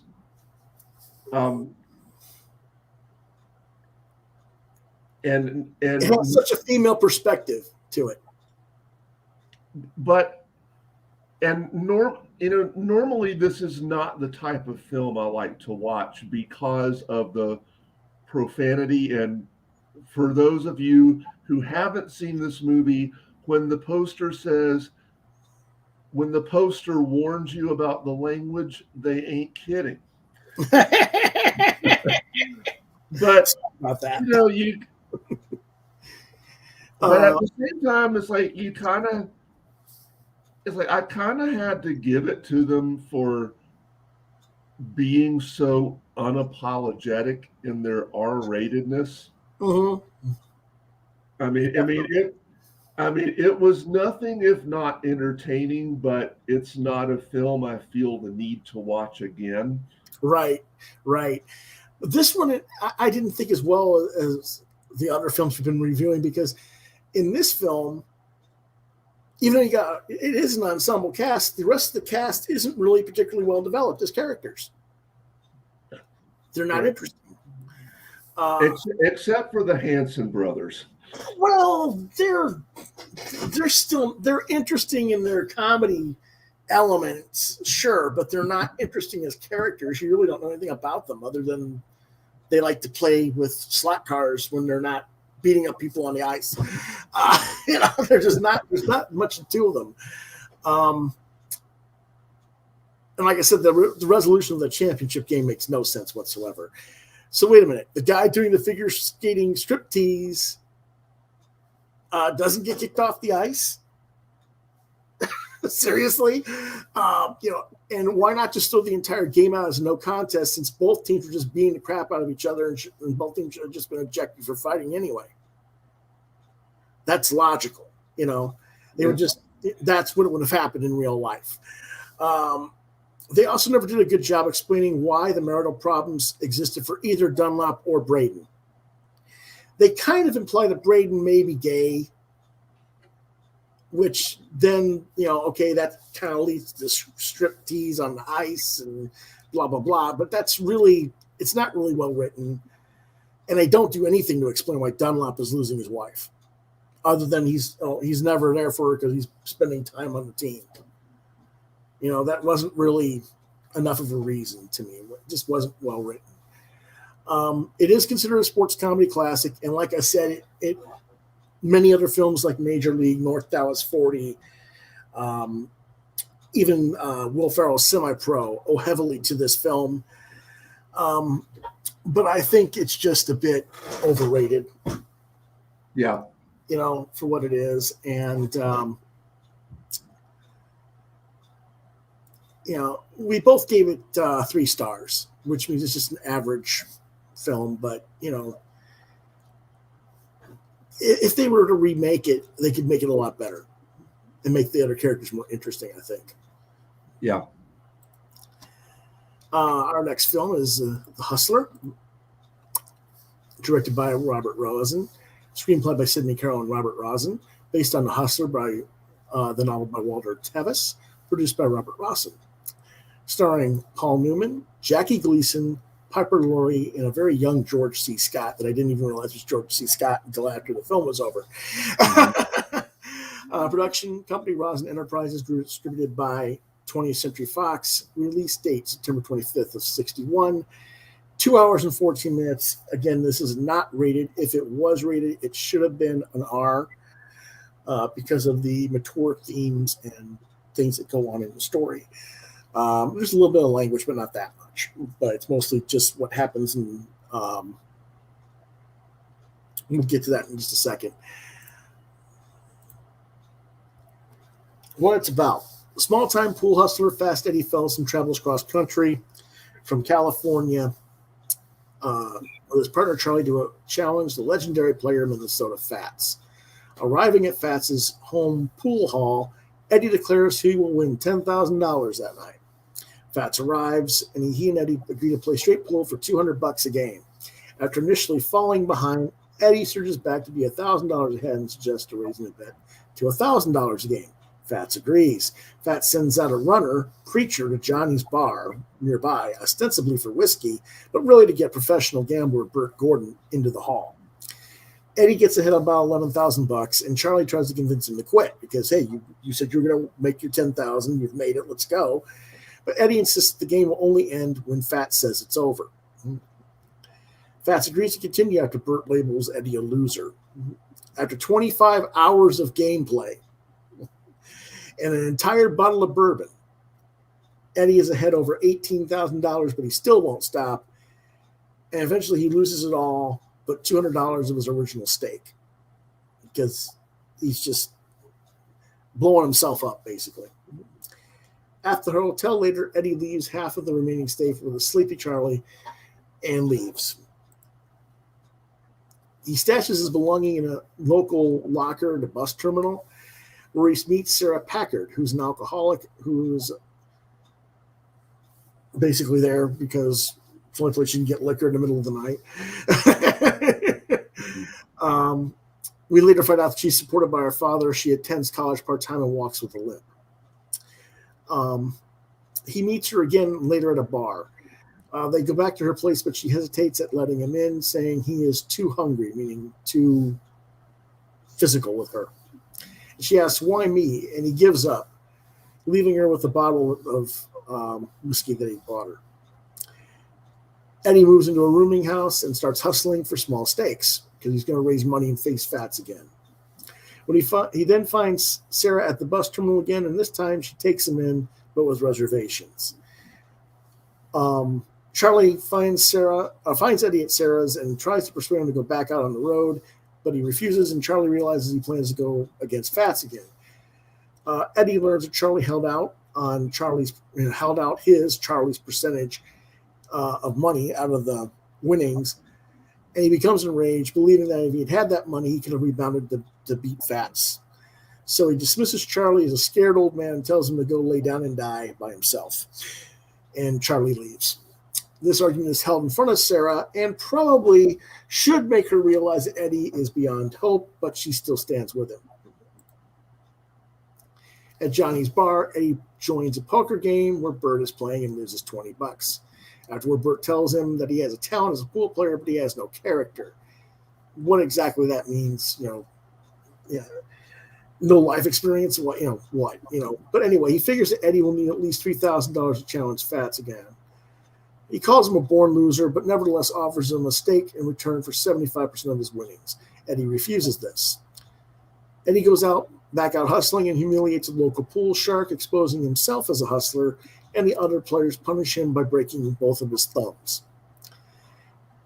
So he comes back to Sarah with his hands all busted up. Has to get them in cast for a while. And as he heals, Sarah cares for him and tells him that she loves him, but he can't tell her the same. Can't say the words. We don't know how long it takes him for his hands to heal and do, but he's ready to play again. And when he does get ready to play again, he agrees to Bert's terms, deciding a 25% slice of something big is better than a 100% slice of nothing. So Bert, Eddie, and Sarah travel to the Kentucky Derby, where Bert arranges a match for Eddie against a wealthy local socialite named Findlay. Unfortunately, the game turns out to be three-cushion billiards, which is not the same game that he's used to playing. When Eddie loses badly, Bert refuses to keep staking him. Sarah pleads with Eddie to leave with her, saying that the world he is living in and its inhabitants are perverted and twisted and crippled, but he refuses. Seeing Eddie's anger and drive to, he's going to beat this guy, Bert agrees to let the match continue at $1,000 a game. Eddie comes back to win $12,000. He collects his $3,000 share and decides to walk back to the hotel, while Bert goes back to the hotel in a taxi. And he gets there by taxi first, and then he subjects Sarah to a humiliating sexual encounter, whether he raped her or he just had, convinced her that this was what she was meant to be doing. It is what it is. Afterward, Sarah scrawls perverted, twisted, and crippled in lipstick on the bathroom mirror. Eddie arrives back at the hotel to learn that she has committed suicide in the bathroom. He had then attacks Bert. It is never stated that the coroner ever checks on her. It is simply ruled a suicide, apparently.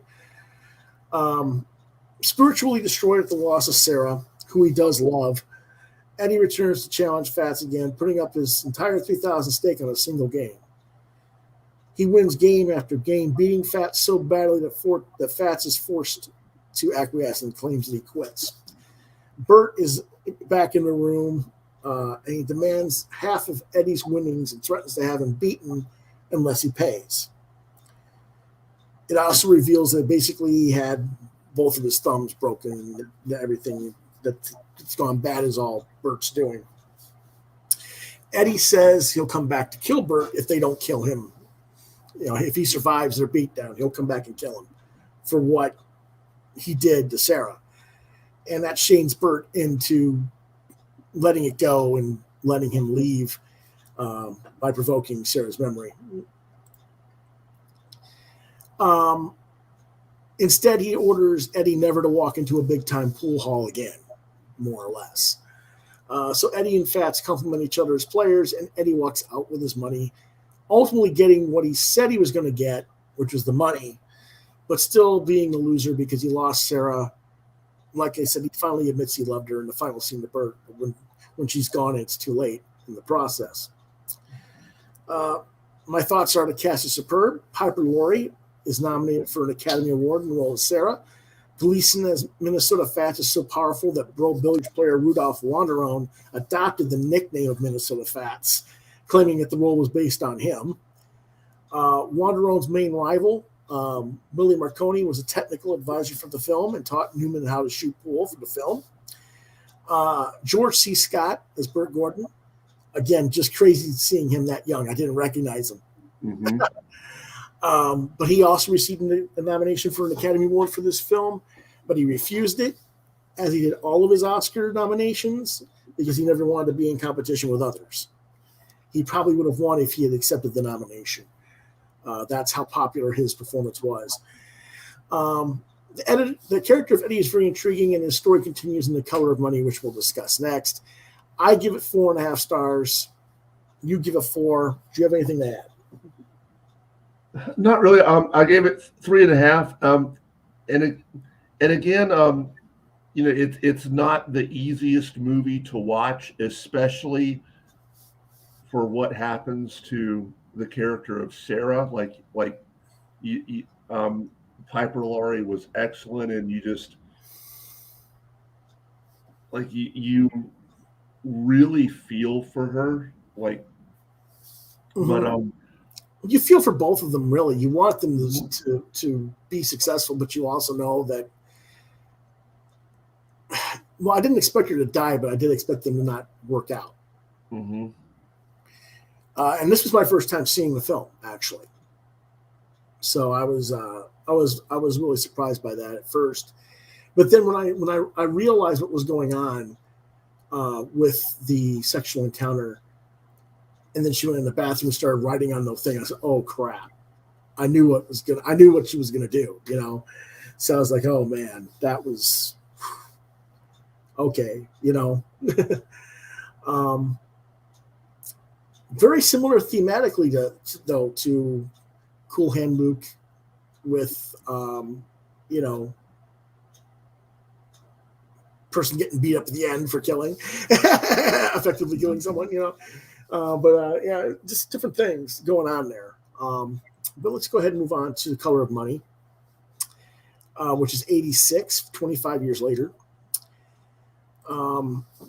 Produced or directed by Martin Scorsese, screenplay by Richard Price, based on The Color of Money by Walter Tevis, produced by Irving Axelrad and Barbara DeFina.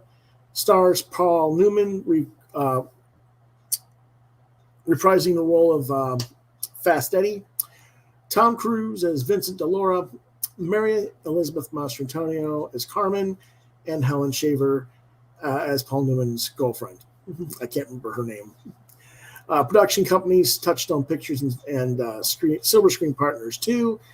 Distributed by Buena Vista Distribution, October 17th, 1986. Running time 2 hours. Definitely a rated R. There's cussing. There's violence.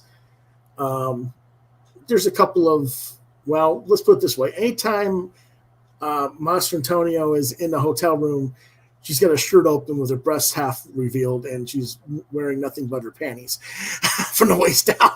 So it's like, yeah, okay. But anyway, the film continues the story of pool hustler and stake horse Fast Eddie Felsen from The Hustler. Felsen is now a former pool hustler turned successful liquor salesman in Chicago.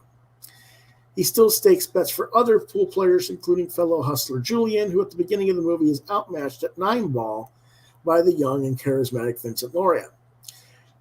Recognizing Vincent's skill and his girlfriend Carmen's inexperience at luring players into the game to lose money, Eddie tells the couple of their excellent potential for hustling and wants to mentor them. Now, he's been out of the direct playing game since the events of The Hustler over 25 years earlier, but he does still know how and who to hustle. Carmen and Eddie alone, Carmen visits Eddie alone to inquire about his interest in Vincent. After convincing her, she sends Eddie to Child World, where Vincent works his day job as a sales clerk, where he wears a black shirt with the name Vince. Ross, which is just brilliant. Eddie invites Vincent to leave the next day, leave his job for 6 weeks of hustling on the road, culminating in a 9-ball tournament in Atlantic City. Manipulating Vincent's insecurities about Carmen and giving him a valuable Balabushka cue stick, Eddie persuades him to accept the offer. Eddie's abrupt departure accepts Julian, as well as Eddie's girlfriend Janelle. Vincent and Carmen hit the road with Eddie in his Cadillac, visiting a series of pool halls. Serving as Vincent's stake horse, Eddie attempts to teach him the art of hustling, but Vincent chafes at having to play below his ability. Basically, the kid's ego won't let him throw games, which defeats the whole point of hustling, because you're supposed to lose to sucker opposing players into a false insecurity of ability to beat you and then make a comeback and get them to turn around and pay you back all the money. At a pool hall run by his old acquaintance Orvis, Eddie becomes fed up with Vincent's arrogance and leaves him. In Vince's absence, Eddie reminds Carmen that they are partners with a mutual business interest in Vincent, and she tells him that he went back to the pool hall with the Balabushka stick. And he returns to find Vincent grandstanding the Werewolves of London, being the pool hall's best player, but scaring off a far wealthier Mark. Eddie and Vincent trot frankly, and they agree that Vincent must curb his ego for the betterment of what they need to be doing. But does he really get it or not? Yeah. Eddie and Carmen struggle to vein and read Vincent's showboating, and later his jealousy when the two of them pose as lovers during one of their scams. After a string of successful games, Vincent plays the famed Grady Seasons, but he is directed by Eddie to dump the game to inflate the odds against Vincent in Atlantic City. Goaded by Grady, however, Vincent almost fails to throw the game. And Eddie thinks he won't throw the game. So Eddie quits on him and is inspired to figure out how to play himself again, which I'll get into that in a moment, why I don't like it. But after some success, Eddie is taken by a pool shark named Amos back at the pool hall where he was at his friend zone. Humiliated by this, Eddie leaves Vincent and Carmen with enough money to potentially make it to Atlantic City on their own if they do what he told them to do. And he takes the Balabushka cue stick with him after Vincent angrily blows him off. Eddie thinks through much of this that he's going blind. And so while he's refining his skills at Orvis's pool hall, he gets into shape by swimming a bunch of laps, and he gets a pair of corrective lens sunglasses. On a winning streak, he enters the Atlantic City tournament himself and runs into Vincent and Carmen, who also earned enough money to get themselves into the tournament. And he overhears them arrange a bet with another player. He declines their offer to join in on the hustle, and that's because he's no longer there to hustle. He is there to win the tournament legitimately. partly to prove to the kid that he's not as good as he thinks, and partly to prove to himself that he can still play. Eddie beats Julian, Vincent beats Grady, and they're set to face each other in the tournament. Eddie's girlfriend Janelle arrives to support Eddie, who in turn triumphs against Vincent. As Eddie and Janelle celebrate afterwards that evening, Vincent and Carmen stop by the hotel room and surprise Eddie with $8,000, his cut of Vincent's winnings from intentionally losing the match.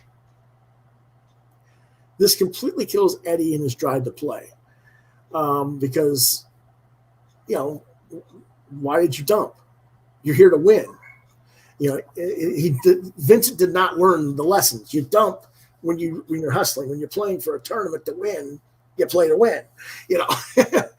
But the next day at the tournament, because he knows he didn't win the match fair and square against Vincent, he forfeits his match and then gives Vincent back the $8,000. Because again, to him, the kids learn nothing. If you're hustling, there's a time and a place for it. In a tournament, isn't it? Hustling to earn the money, to enter it, sure, but for the guy who never wanted to lose to begin with, to throw it against him, it just burns Eddie up inside. With plans to leave and live the rest of his life with Janelle, and determined to win legitimately, Eddie challenges Vincent to a private match. And when the match begins, Vincent asks him, "What are you going to do after I kick your ass?" Eddie replies a great line, comeback line, "Pick myself up and tell you to kick my ass again." I just love that line. But basically, he tells Vincent that it doesn't matter when or where, sooner or later, he's going to beat him cleanly. And then he starts the game and declares, "Because I'm back." And that's how it ends.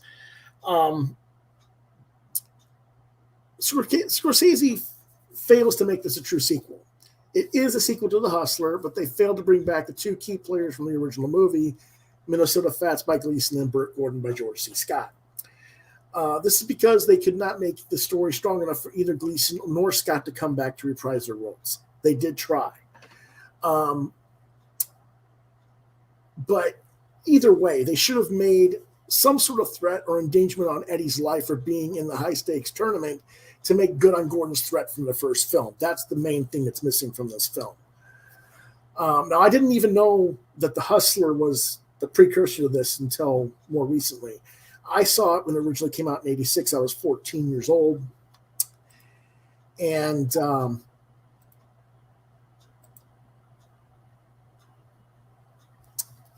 I started playing pool in the teen centers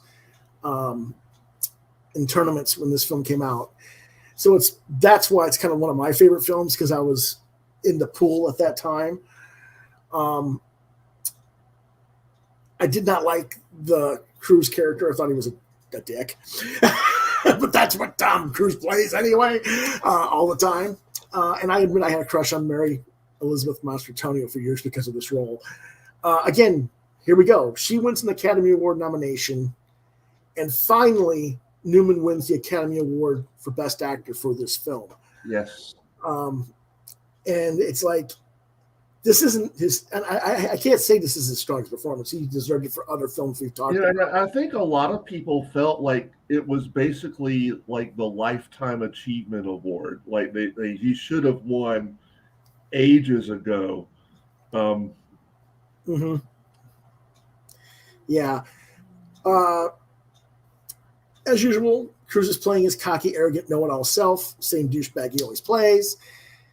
He's the weakest player in the film by far, but in so much as playing the role, he does play it very well, just not as well as Newman and Mastrantonio play theirs. Nowhere close.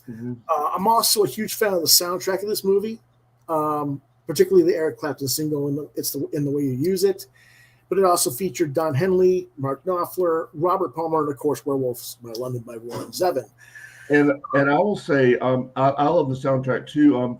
The music score for this movie was done by Robbie Robertson, who is from The Band, who is like, The Band is one of my all-time favorite musical groups. And I think Robbie Robertson is a fantastic musician and composer. And I like his score for this film.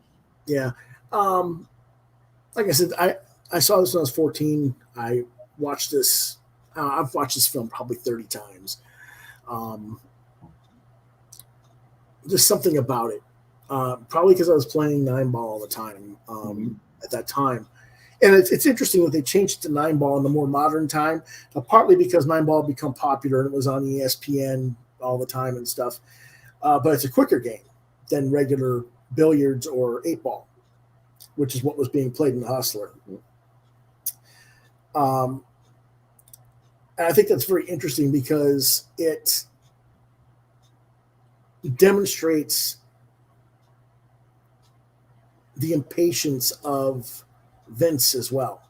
He doesn't have the patience to play real pool. He's got to play 9-ball. And not that 9-ball is any lesser of a game than playing straight billiards, but when you play straight billiards, you got to call every shot you make and what ball where it's going. Whereas 9-ball, you're just going from like 1 to 9 in order, basically. And if you notice, they didn't call where the ball was going, whereas they did a lot in the Hustlers. So there you go. But I give it 4 stars mostly because he didn't do anything to threaten his life for entering the tournament. I really felt like he should not. Something should have happened where, that threat against him at the end of the Hustler should have been played back on. And I think it is in the book. It just wasn't in the film because they couldn't get George C. Scott to do something with it, I think. But without it, it just feels a little bit flat. So that's why I gave it a 4. And you gave it a 3.5. Yeah, I think if you take it on its own merits, it's an entertaining film. But as it's an entertaining film as long as you don't look at it as a sequel to The Hustler, because I think if you look at it as a sequel, it doesn't live up to the mark. But if you take it for what it is, it's an entertaining film. Yeah, I understand what you're saying. I think I would probably give it a lower score if I hadn't watched The Color of Money separate and thought of it as a separate before I knew it was a sequel. And if I wasn't such a fan of it from youth, because this is one of my favorite films of that era. So it's certainly one of my favorite Paul Newman's, probably one of my top 2 with him, basically. So anyway, moving on. So do you feel he definitely deserved that Academy Award, or do you feel it was more like a lifetime achievement? It was definitely a lifetime.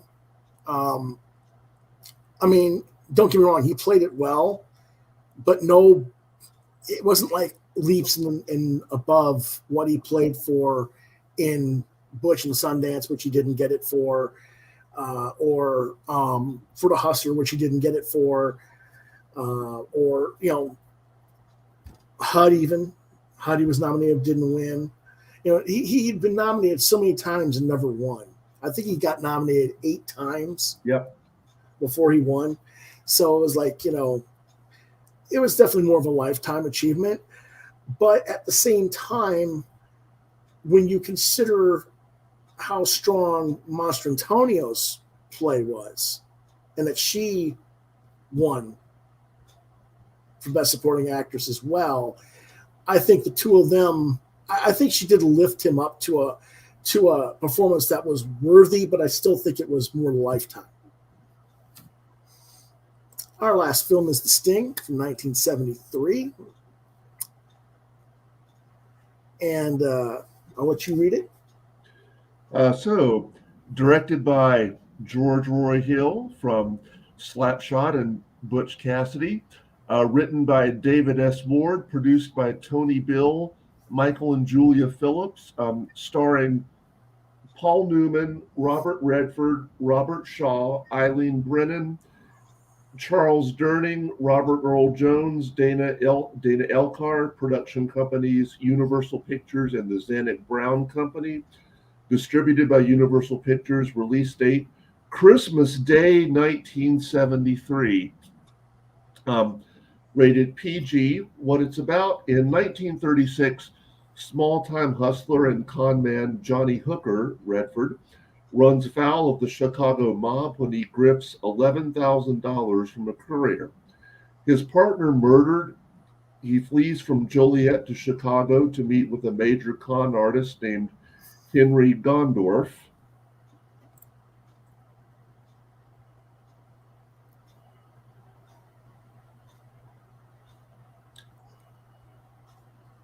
His partner had told him he was getting out of the con and to go learn from Gondorf, played by Paul Newman, before he was killed, neither of them realizing that the money belongs to vicious crime boss Doyle Lonigan, played by Robert Shaw. Hooker wants revenge for the murder of his friend. Hooker finds Henry Gondorf now hiding from the FBI and asks for his help in taking on the dangerous Lonigan. Gondorf is initially reluctant, but he relents and recruits a core team of experienced con men to dupe Lonigan. They decide to resurrect an elaborate, obsolete scam known as The Wire, using a larger crew of con artists to create a phony off-track betting parlor. Aboard the opulent 20th Century Limited train, Gondorf, posing as boorish Chicago bookie Shaw, buys into Lonigan's private high-stakes poker game. He infuriates Lonigan with obnoxious behavior, then out-cheats him to win $15,000. Hooker, posing as Shaw's disgruntled employee Kelly, is sent to collect the winnings and instead convinces Lonigan that he wants to take over Shaw's business operation. Kelly/Hooker, reveals that he has a partner named Les Harmon, actually con man Kid Twist, in the Chicago Western Union office, who will allow them to win bets on horse races by past posting. Meanwhile, Snyder has tracked Hooker to Chicago. Hold on. Let's explain what past posting is real quick. Basically, what they do is there's a delay of so many minutes from the reported posting of the results to the booker office from Western Union, and they turn in the numbers so that you can bet before the thing is posted and you know who the winners are before the race is run, supposedly. Okay, go ahead. Meanwhile, Snyder has tracked Hooker to Chicago, but his pursuit is thwarted when he is summoned by undercover FBI agents led by Agent Polk, who orders him to assist in their plan to arrest Gondorf using Hooker. At the same time, Lonigan has grown frustrated with the inability of his men to find and kill Hooker for the Joliet con. Unaware that Kelly is Hooker, he demands that Salino, his best assassin, be given the job. A mysterious figure with black leather gloves is then seen following and observing Hooker. Kelly's connection appears effective as Harmon provides Lonigan with the winner of one horse race and the trifecta of another. Lonigan agrees to finance a $500,000 bet at Shaw's parlor to break Shaw and gain revenge. Shortly thereafter, Snyder captures Hooker and brings him before FBI agent Polk. Polk forces Hooker to betray Gondorf by threatening to incarcerate Luther Coleman's widow. Luther Coleman is the guy that was killed, that was Hooker's partner at the beginning of the film. Yep. The night before the sting, Hooker sleeps with a waitress named Loretta. The next morning, he sees Loretta walking toward him. The black-gloved man appears behind Hooker and shoots her dead. The man reveals that he was hired by Gondorf to protect Hooker. Loretta was Lonigan's hired killer, Loretta Salino, and had not yet killed Hooker because they were seen together. Armed with Harmon's tip to place it on Lucky Dan, Lonigan makes the $500,000 bet at Shaw's parlor on Lucky Dan to win. As the race begins, Harmon arrives and expresses shock at Lonigan's bet. When he said place it, he meant literally that Lucky Dan would place, i.e. finish second. In a panic, Lonigan rushes to the teller window and demands his money back. A moment later, Polk, Lieutenant Snyder, and a half-dozen FBI agents storm the parlor. Polk confronts Gondorff, then tells Hooker he is free to go. Gondorff, reacting to the betrayal, shoots Hooker in the back. Polk then shoots Gondorff and orders Snyder to get the ostensibly respectable Lonigan away from the crime scene.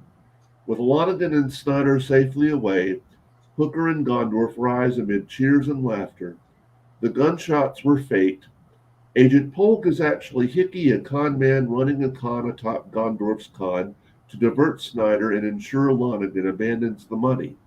As the con men strip the room of its contents, Hooker refuses his share of the money, saying, "I'd only blow it," and walks away with Gondorff.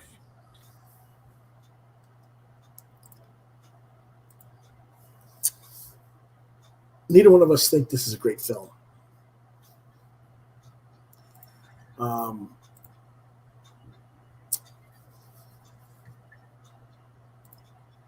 Sorry, gotta keep putting persons in.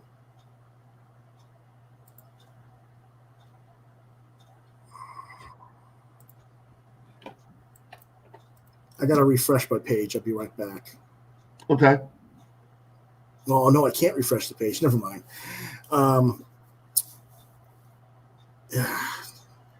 Okay. Anyway, we think it's an average film, even though it's probably the most successful film of Newman's career with 7 Academy Awards in terms of critical acclaim.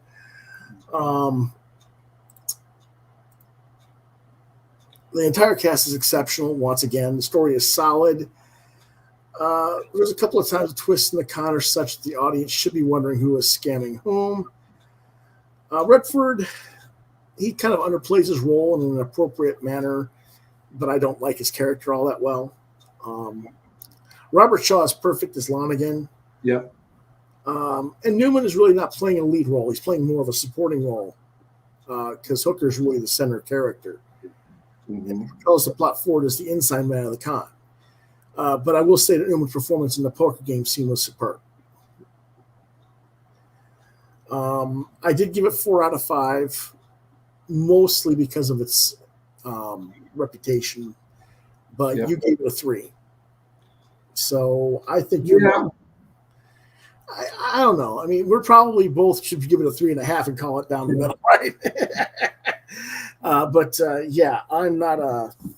I don't know. But one thing this film did do, besides garner 7 Academy Awards, one of those Academy Awards is for the music, which was adapted by Marvin Hamlish, and the film really repopularized Scott Joplin's The Entertainer.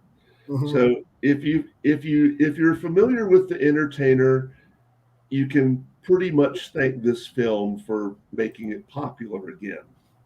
Mm-hmm. Yeah, okay. I'm just checking something, that's all. All right. Yeah, that's pretty much it then for tonight.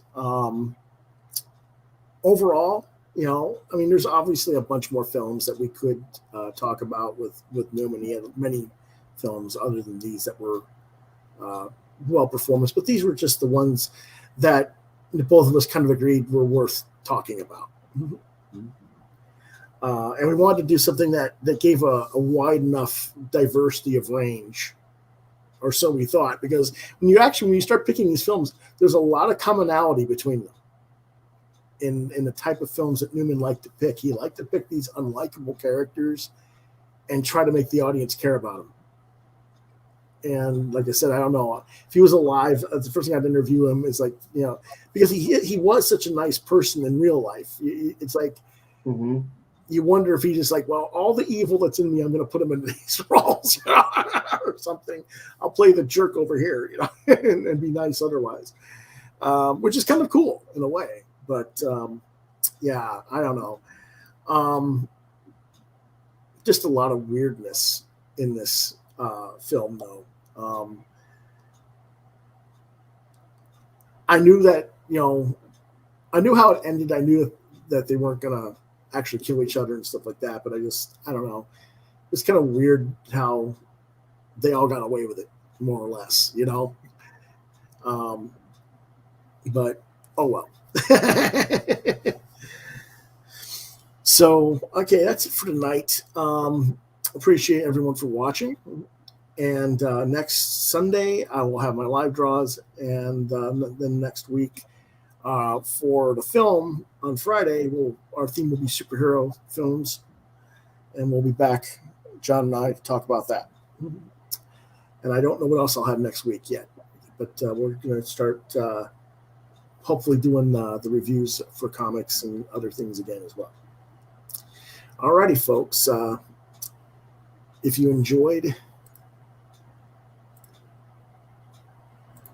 this episode, or you think others might,